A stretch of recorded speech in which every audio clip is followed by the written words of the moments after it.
Ya, Anda masih bersama kami dalam IDX Second Session Closing. Dan pemirsa, sebelum kita mengulas lebih lanjut bersama dengan narasumber, kami juga ingin menginformasikan dan mengundang Anda untuk bisa berpartisipasi aktif melalui line telepon dan juga WhatsApp interaktif kami untuk bertanya seputar portofolio investasi ataupun pasar modal lainnya. Dan pemirsa, langsung saja saya sapa Ibu Ellen May, founder EM Trade and Ellen May Institute. Selamat sore, Ibu Ellen.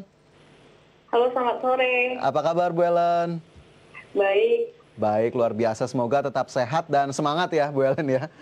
Sama-sama. Baik, Bu Ellen, ini kita lihat hari ini IHSG rebound. Sesi 1 ditutup positif, sesi kedua juga masih mampu bertahan dan naik 1,45%. Ini Ibu Ellen. Apa yang kemudian bisa kita lihat lebih jauh dari laju IHSG di hari ini? Ya, jadi IHSG kemarin sudah sempat terkoreksi selama beberapa hari, tepatnya dari 22 Desember ya. Kalau saya melihat ini sebenarnya aksi profit taking aja dari investor yang udah beli sejak bulan November kemarin. Nah, sentimen positifnya dalam jangka pendek ini masih dari vaksin. Indonesia sudah mulai vaksinasi. Ini saya lihat IHSG bisa breakout dari level 6167-nya dalam waktu dekat. Oke, bisa breakout ke level 6167 begitu. Kemudian koreksi yang terjadi kemarin tadi menurut Bu Ellen adalah realisasi profit yang dilakukan oleh investor. Tapi jika kita lihat hari ini menguatnya cukup signifikan, membalikan dari kemarin begitu ya, yang juga turun 1,17%. Apakah kemudian tidak terlihat respon market yang mungkin panik atau khawatir pasca pengumuman PSBB yang kembali diketatkan ini, Bu Ellen?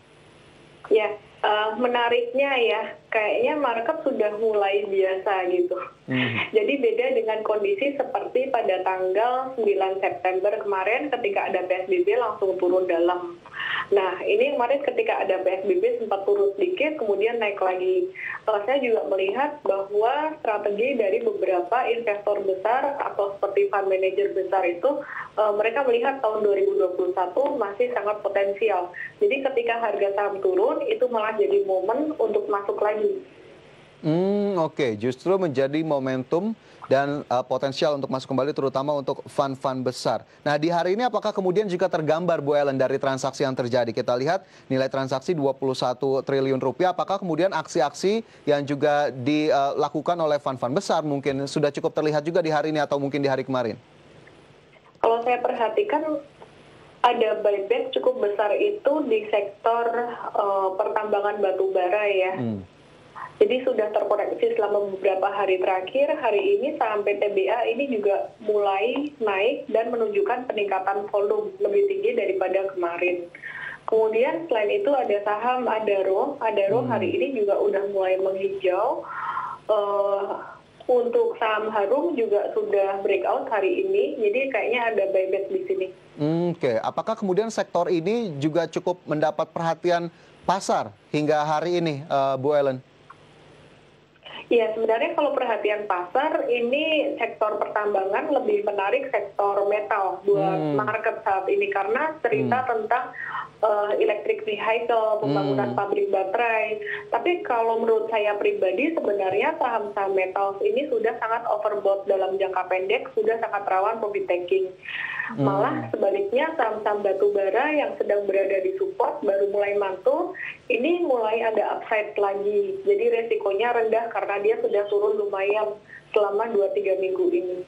Oke, jadi sudah mulai terlihat upside begitu ya untuk saham batu bara. Tapi yang menarik juga tadi metal mining yang juga di-highlight oleh Bu Ellen begitu. Apakah kemudian semakin overvalue dengan kenaikan di hari ini ada Antam yang naik lebih dari 17%, kemudian Inco juga menguat 13,36%. Bu Ellen, untuk metal mining sendiri apakah kemudian harus lebih santai terlebih dahulu untuk pemirsa untuk memperhatikan saham-saham ini atau seperti apa? Ada analisis tersendiri, Bu Ellen? Ya, dalam jangka pendek dia masih akan naik. Untuk timah sendiri hari ini juga baru breakout. Perkiraan saya dia akan naik 1-2 hari lagi. Tapi 1-2 hari lagi udah harus benar-benar siap-siap profit taking untuk trader terutama ya. Karena saya ngelihat ini akan ada koreksi bulan Januari ini upside terakhir mungkin bisa koreksi setelah itu. Oke, ada kemungkinan koreksi juga. Tapi mungkin langsung saja saya juga minta sedikit ulasannya atau mungkin ada level-level yang bisa diperhatikan untuk tiga saham tadi berarti ya Bu Ellen ya. Dari TINS, Ya. ada Antam dan juga Inco. Ke TINS dulu sekali lagi Bu Ellen. Oke, TINS hari ini tadi breakout dari level 1665. Oke. Volumenya cukup bagus. Resisten jangka pendek ada di level 2000.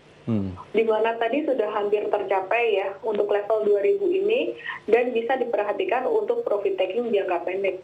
Oke, bisa diperhatikan untuk profit taking jangka pendek 2000 bisa menjadi level yang bisa diperhatikan untuk TINS. Hari ini ditutup di 1815. Sementara untuk Antam, Bu Ellen yang naik 17,12% hari ini. Antam untuk level profit takingnya sekitar level 3000 resistennya. Oke, resisten di 3000. Tapi memang menarik untuk bisa kembali dikoleksi atau karena tadi overvalue yang dilihat justru ditahan terlebih dahulu? Hold aja sih, kalau beli baru ini udah agak-agak riskan. Melihat volatilitas market yang sangat tinggi juga akhir-akhir ini. Oke, baik. Jadi boleh saja di hold dulu. Kemudian resisten tadi di 3000 bisa dilihat gitu. Sementara satu lagi adalah Inco yang hari ini naik 13%, Bu Ellen. Ya, untuk Inco sendiri level profit takingnya sekitar level 7.500.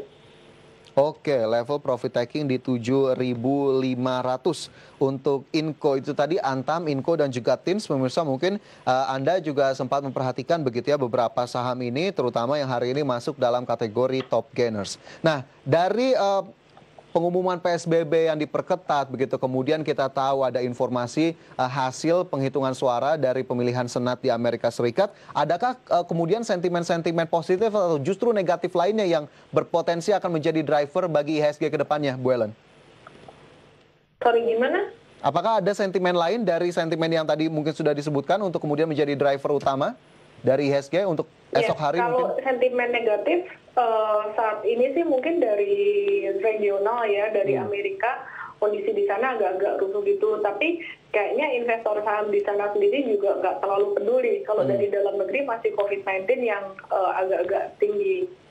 Oke, jadi memang ada hal-hal yang diperhatikan juga, tapi sepertinya memang dampaknya tidak begitu terasa begitu ya. Nah, ini dari sentimen market, kemudian juga laju indeks harga saham gabungan sendiri, dan juga tadi ada tiga saham yang sudah diulas. Saya juga ingin menanyakan soal Elnusa ini, Bu Ellen, yang juga menjadi hot stok kita di hari ini terkait dengan optimisme kinerja di tahun ini seiring dengan rencana pemerintah untuk menaikkan produksi minyak begitu ya menjadi 1 juta barrel per hari. Untuk Elnusa ataupun secara general di sektor ini sendiri, apakah kemudian ada analisis sendiri, Bu Ellen, yang bisa dibagikan? Iya, jadi kalau untuk Elsa ini terkait dengan kenaikan harga minyak juga. Harga minyak tuh udah naik dari hari Selasa 5,2% WTI ya, sampai hari ini juga masih naik 1%. Nah, untuk Elsa sendiri dia menarik juga karena valuasinya masih cukup murah. PBV-nya itu 0,77, di bawah rata-rata PBV 5 tahun 0,84. Jadi dia masih punya upside ke PBV rata-rata itu sekitar 8,3% gitu. Secara teknikal dia juga sangat menarik sekali. Hari ini dia breakout dari level 382. Jadi masih punya upside. Nah, instead of metals seperti Inco, Antam, TINS yang udah naik ketinggian, nggak ada sideways-nya, ini Elsa justru lebih menarik karena dia baru mulai jalan. Oke, justru lebih menarik untuk mulai jalan, sehingga yang mungkin bisa direkomendasikan kepada pemirsa, baik itu mungkin untuk jangka pendek, menengah, atau justru term yang lebih panjang lagi, Bu Ellen? Iya, mungkin trading aja untuk jangka pendek dulu. Elsa bisa beli ya, maksimal belinya di angka 400. Jadi di bawah itu bisa beli. Oke, boleh saja ditradingkan begitu ya, level 400 sepertinya bisa menjadi perhatian untuk pemirsa yang memperhatikan saham Elnusa sejauh ini. Baik itu untuk Elsa begitu ya. Kemudian ini juga sudah cukup banyak pertanyaan yang masuk, Bu Ellen, dari pemirsa IDEX Channel. Langsung saja saya mungkin sapa terlebih dahulu. Ada Pak Ruslan Effendi di Bengkulu yang menanyakan saham Cepin dan juga Bank Bukopin. Kita ke Cepin terlebih dahulu, sudah punya di average-nya 5.500, resisten dan analisisnya seperti apa untuk Cepin? Tapi sekarang masih berada di area support meskipun turun lumayan banget dari 16 Desember kemarin. Hold aja dulu ya. Jadi kalau jual sekarang sayang banget, ini pas di support dia masih bisa naik. Dan juga terkait dengan vaksinasi nanti, perekonomian juga semakin bergerak, permintaan dari hotel, restoran, dan kafe itu juga akan meningkat. Oke, jadi boleh di hold terlebih dahulu. Levelnya tadi, sorry Bu Ellen? Iya, supportnya di 6425, Oke. kemudian untuk resisten jangka pendek sih 6800. Oke. Tapi ini menurut saya bisa hold untuk beberapa bulan ke depan bisa sih. Oke, hold bisa dilakukan untuk beberapa bulan ke depan karena memang hari ini supportnya tepat sekali disentuh ya Bu Ellen ya, 6425. Ya. Itu untuk Pak Ruslan yang menanyakan soal Cepin begitu ya di hari ini. Sementara yang kedua adalah sektor perbankan yang ditanyakan Bank Bukopin. Average-nya di 605. Bagaimana kemudian dari Bu Ellen sarannya? BBKP di 605. Ya. Hold aja dulu, dia baru mulai aktif. Oke. Di hold Baru terlebih mulai dahulu. aktif ya. Oke, jadi yang bisa kita... Bisa nyusul BRICS. Oke, arahnya kemudian? Naik. Masih bisa naik sampai resisten paling nggak 750. Oke, masih bisa naik, resisten 750 begitu ya terdekat. Jadi di hold terlebih dahulu.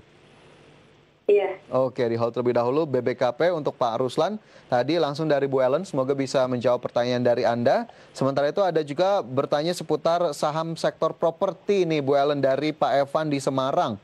Menanyakan SMRA dan juga CTRA. Kemudian saham properti apakah layak masuk koleksi? Posisinya di berapa saja? Mungkin dari sektornya terlebih dahulu Bu Ellen, dari sisi properti seperti apa ini? Nah, kalau sektor properti sendiri ini sangat menarik buat saya karena valuasinya sangat murah. Dan bahkan pada September Oktober kemarin, valuasi sektor properti itu sama seperti ketika di tahun 2008. Sekarang pun masih murah meskipun udah agak-agak naik valuasinya. Nah, untuk salesnya sendiri ini sudah mulai mengalami perbaikan pada kuartal ketiga 2020 kemarin. Jadi kinerjanya sudah mulai baik. Supply untuk properti itu nggak bertambah, demand-nya semakin naik seiring dengan perbaikan perekonomian saat ini. Jadi saya melihat sektor properti masih akan menarik buat tahun 2021 ini. Masih akan... Mungkin sekarang saya mencermati Pewon. Kalau tahun lalu saya lebih ke BSDE, CTRA, dan SMRA. Sekarang saya lebih mencermati Pewon yang dia berpotensi mengalami turnaround story after COVID gitu. Jadi dia punya banyak mall, dulunya sangat terpukul, sekarang sudah pastinya akan membaik. Oke, meskipun memang tekanannya belum bisa berhenti begitu ya, terutama dari pandemi COVID-19. Mungkin nanti kita sambung Bu Ellen, ada Pewon, kemudian ditanyakan Pak Evan juga SMRA dan juga CTRA usai jeda. Pemirsa jangan beranjak dari tempat Anda, kami segera kembali sesaat lagi.